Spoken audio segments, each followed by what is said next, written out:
NDA আছে। এনডিএৰ এটা অন্যতম সহযোগী দল ৰাভা হাছং যৌথ সংগ্ৰাম সমিতি। আৰু আমি আজিৰ পৰা বুলি নহয়, বহু বছৰৰ পৰা দশক জুৰি আমি এই অঞ্চলত আমি আমাৰ এনডিএ মিত্ৰজোঁট একত্ৰিত হৈ বিগত নিৰ্বাচনতো আমি একেলগে নিৰ্বাচন খেলিছো। একেই পৰম্পৰাক বহন কৰি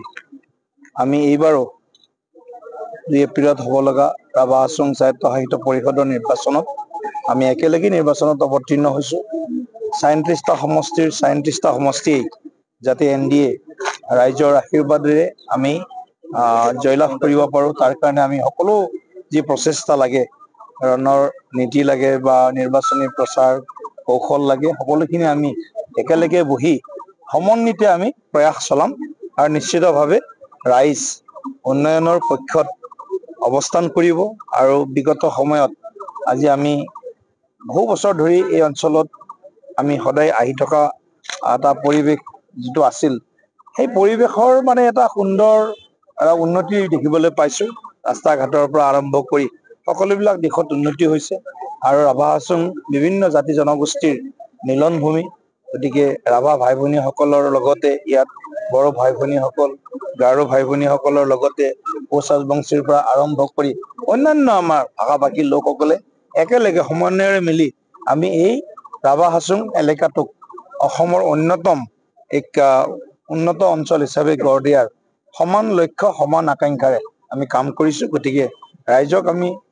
বিনম্ৰতাৰে আহ্বান জনাইছো, ৰাইজৰ পৰা আমি আশীৰ্বাদ বিচাৰিছো যে ৰাইজে যাতে 2 এপ্ৰিলত অনুষ্ঠিত হ'ব লগা নিৰ্বাচনত যাতে আমাৰ এনডিএ প্ৰাৰ্থী যি আমি 37 জন আমি প্ৰক্ষেপ কৰিছো, আটাইকেইজনক যাতে আশীৰ্বাদ দিয়ে। ৱেলকাম কৰিম। আমাক শক্তিশালী বিৰোধী লাগে, কিন্তু শক্তিশালী বিৰোধীৰ যিটো ভূমিকা আমি দেখিবলৈ পাইছো 12টা 14টা মান নিৰ্বাচনত বিগত তেওঁলোকে ৰেকৰ্ড বনাইছে। গতিকে ৰাভা হাছঙৰো এটা নতুন ৰেকৰ্ড তেওঁলোকে কৰিব বুলি আমি তেওঁলোকক আগতীয়াকৈ শুভেচ্ছা জ্ঞাপন কৰিছো। আমি এবাৰ ৰাভা হাছং 36টা সমষ্টিৰ নিৰ্বাচন আমি অংশগ্ৰহণ আমি কৰিছো। প্ৰতিদিনা প্ৰাৰ্থীটো আমি আগবঢ়াম আৰু এটা সুন্দৰ পৰিৱেশৰ মাজত ৰাভা হাছং অট'নমাছ কাউন্সিলৰ অতীত খুঁৱৰি যি আজি 10টা বছৰে শান্তি সম্প্ৰীতি উন্নয়নৰ এক বাতাবৰণ বলিছে সকলোৱে গম পায়। কোনেও 2013 চনৰ আগৰ সেই কংগ্ৰেছ শাসনৰ যি অশান্তিময় পৰিৱেশ, হত্যা হিংসাৰ পৰিৱেশ, ইটো জাতি সিটো জাতি সন্দেহ কৰাৰ পৰিৱেশ, কংগ্ৰেছৰ দলটোৱে যি ধৰণে লেতেৰা ৰাজনীতিৰে গোটেই গোৱালপাৰাৰ কামৰূপখনত গোটেই জ্বলন্ত সমস্যাৰ ৰূপে ৰূপান্তৰিত কৰি ৰাখিছিল, সেই পৰিৱেশ কোনোজন প্ৰকৃতাৰ্থত ভাৰতীয় নাগৰিকে কেতিয়াও নিবিচাৰে, ৰাভা হাছংবাসীয়ে কেতিয়াও নিবিচাৰে, আমি কোনেও নিবিচাৰো। গতিকে ৰাভা হাছং অট'নমাছ কাউন্সিল উন্নয়নৰ স্বাৰ্থত যি ধৰণে কাম কাজ আজি 10 বছৰ চলে আজি দেখিছে, ডক্টৰ হিমন্ত বিশ্ব শৰ্মা ডাঙৰীয়াৰ নেতৃত্বত অসমখন কেনেকৈ আগবাঢ়িছে আমি সকলোৱে দেখিছো। আৰু দেশৰ বিশ্বৰ আমাৰ আটাইৰে মৰমৰ প্ৰধানমন্ত্ৰী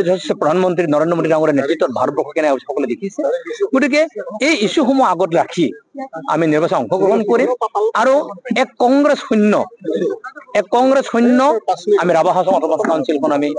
দখল কৰিবলৈ সক্ষম হ'ম। আৰু ৰাইজে আপুনি দেখিছে ইমান আনন্দৰ মাজেৰে সকলোৱে আহিছে স্বতঃস্ফূৰ্তভাৱে। আমি সচৰাচৰ দেখো ৰাভা হাছং নিৰ্বাচন আমি 2টা কাল আমি শেষ কৰিছো, তাত আমি এজন মানুহে আমি 5জন 10জন মানুহে আমি নমিনেশ্যন দিওঁ।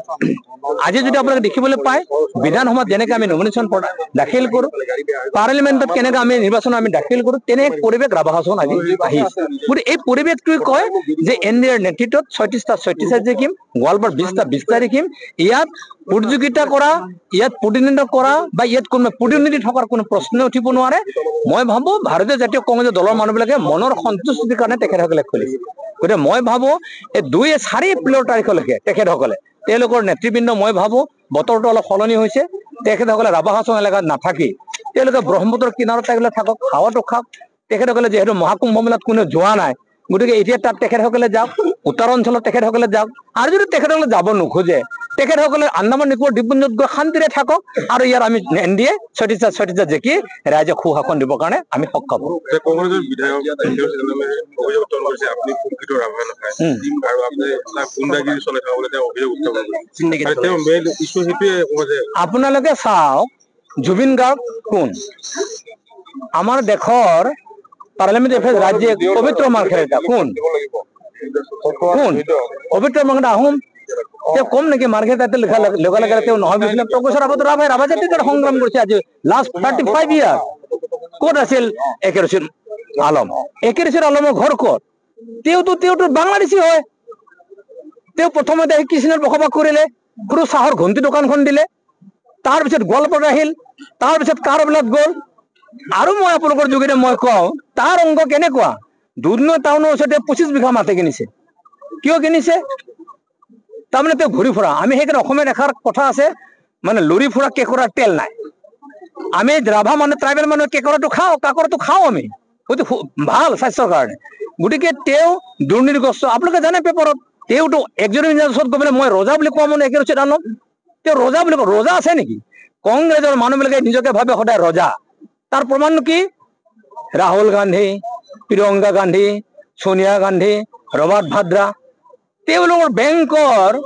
তেওঁলোকে কোৰ্টৰ বেল লৈ চলি আছে ৰাভা হাজোৰ টকচৰ পৰা বেল লৈ চলি আছে নেকি সেইটো তেওঁলোকে ঠিক কৰক পৰিয়ালকেন্দ্ৰিক ৰাজনীতি তেওঁলোকে বাদ দিয়ক প্ৰকৃত উন্নয়ন কৰক আৰু এই কথা মই সোঁৱৰাই দিব বিচাৰিছো 2013 চনৰ আগত তেতিয়া অসমত কংগ্ৰেছ চৰকাৰ আছিল আৰু তেতিয়া ল এণ্ড চিটুৱেশ্যনটো কণ্ট্ৰল কৰাৰ দায়িত্ব ভূপেন বৰা আছিল পাৰ্লিয়ামেণ্টাৰী এফেয়াৰ্ছ হোম আছিল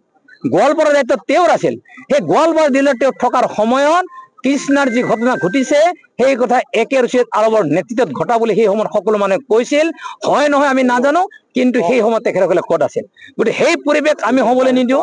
সেই পৰিৱেশ ৰাভা হাজং সমাজ কাউন্সিলৰ 7 লাখ জনসাধাৰণে হ'বলৈ নিদিয়ে আমি শান্তি বিচাৰো আমি উন্নয়ন বিচাৰিছো আৰু এখন কংগ্ৰেছ মুক্ত আৰু অৱশ্যে কংগ্ৰেছ মুক্ত বুলি কোৱাৰ লগে লগে শূন্য নিৰ্বাচনী ফলাফলৰ শূন্য বুলি বস্তু থাকিব নাই মাইনাছ নাথাকে মই আপোনালোকক ক'লো ৰাভা হাজং সমাজ কাউন্সিলৰ কংগ্ৰেছৰ আসন -0